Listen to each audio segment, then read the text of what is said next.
নমস্কার বন্ধুরা, পৌরাণিক কথামৃত চ্যানেলে আপনাদের স্বাগত। মা লক্ষ্মী কাদের ঘরে আসেন না? পুরাণ অনুসারে 8টি গুরুতর ভুল, যেগুলি করলে মা লক্ষ্মী কখনোই আপনার ঘরে বিরাজ করবেন না। বন্ধুরা, মা লক্ষ্মী অর্থ, সমৃদ্ধি ও সৌভাগ্যের দেবী। আমাদের ঘরে তার আশীর্বাদ মানে সুখ, শান্তি, ধন ও সম্মান। কিন্তু জানেন কি, কিছু ঘরে মা লক্ষ্মী কখনোই প্রবেশ করেন না। এমন কিছু কাজ, এমন কিছু অভ্যাস আছে যা লক্ষ্মীদেবী একেবারেই সহ্য করেন না। আজকের এই ভিডিওতে আমরা জেনে নেব পুরাণ অনুযায়ী কেন, কাদের ঘরে লক্ষ্মীদেবী আসেন না এবং কিভাবে আমরা তার কৃপা লাভ করতে পারি।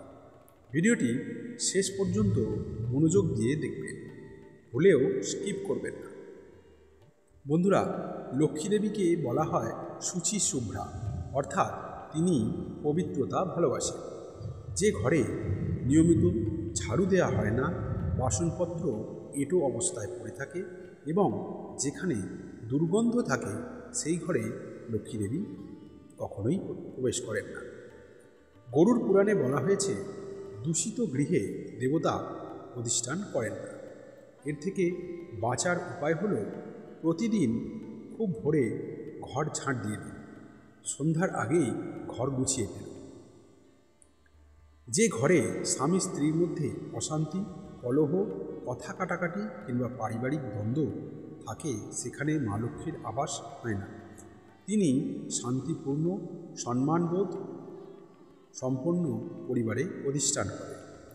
স্কন্দ পুরাণে বলা হয়েছে, যেখানে কলহ সেখানে লক্ষ্মীর কুপিতা রূপ প্রবল।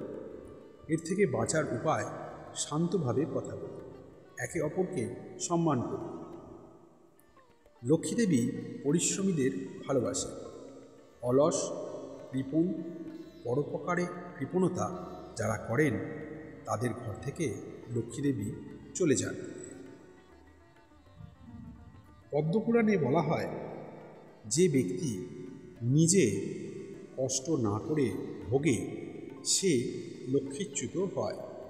এর থেকে বাঁচার উপায়, ন্যায্য পরিশ্রম করুন, দান করুন, সৎ পথে উপার্জন করুন।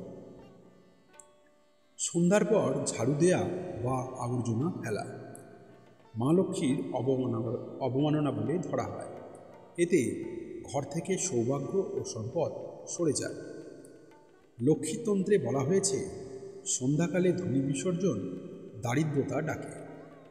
এর থেকে বাঁচার একমাত্র উপায়, সন্ধ্যার আগে ঘরদুয়ার পরিষ্কার করুন। রাতে আবর্জনা না ফেলে তা ঘরের এক কোণায় রেখে দিন, সকাল সকাল তা ফেলে দিন। রান্নাঘরকে লক্ষ্মীদেবীর বাসস্থান বলা হয়। সেখানে নোংরা বাসন, উনুনে অপরিষ্কার থাকলে তা লক্ষ্মীদেবীর অসম্মান করা হয়।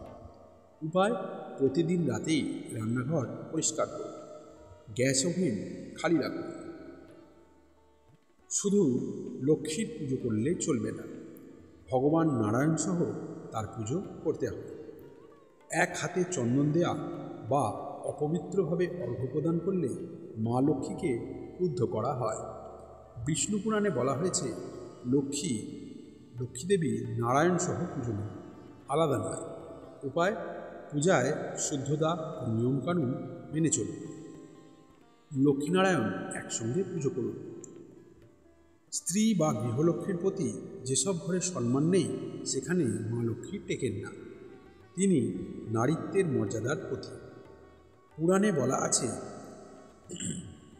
যেখানে স্ত্রীকে অবজ্ঞা করা হয়, সেখানে দেবতারা থাকেন না। এর থেকে বাঁচার উপায়, আপনার বাড়িতে অবস্থিত নারীদের সম্মান করুন, তাদের মতামতকে মূল্য দিন। সকালে দেরি করে ঘুম থেকে উঠলে দিনভর অলসতা ও দারিদ্রতা বাড়ে।